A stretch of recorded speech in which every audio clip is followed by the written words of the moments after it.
Келесі жоба Қазақстан Республикасы бойынша біздің Қызылжардың, жалпы Солтүстік Қазақстан облысының, біздің университетіміздің атын шығарып жүрген команда Қызылжар құрамасы.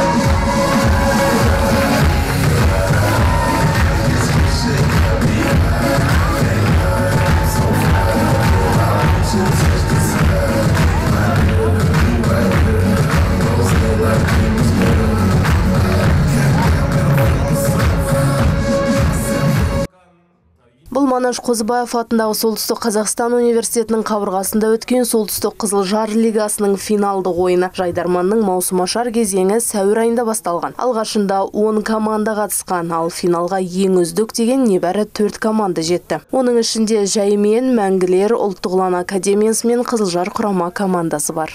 Біздің Қызылжар құрамасы 2 командадан құралған. Олар облыстық деңгейде нәтиже көрсетіп ойнағандар. Ол Марс құрама командасы және Кайф құрама командасы. Осы 2 команданың бірігуінің нәтижесінде өзіміздің облыстық құрамамыз құрылған болатын. Әрине осы саяси әзілдер, себебі қазіргі қоғамдағы тән және осы біздің қаланың тұрғындары мәселені білетін, осы жаңа ғана айтылған ТЭЦ бойынша әзіл болады бүгінгі ойында.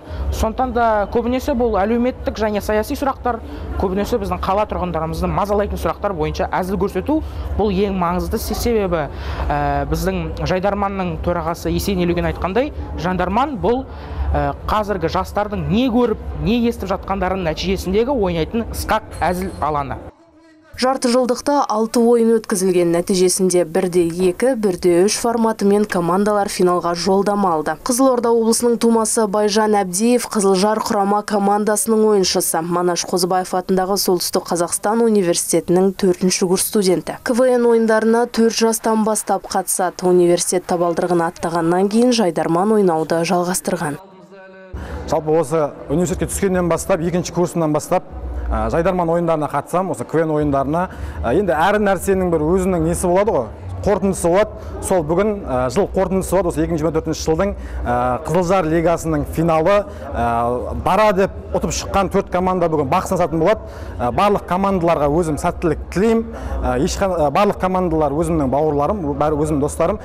Қатысушылардың тапқырлығын, жан-жақтылығын шыңдайтын Жайдарман ойындары жыл сайын өтеді. Ұйымдастырушылардың сөзінше, жастар тарапынан ойынға деген қызығушылық артып, қатысушылар саны көбейген.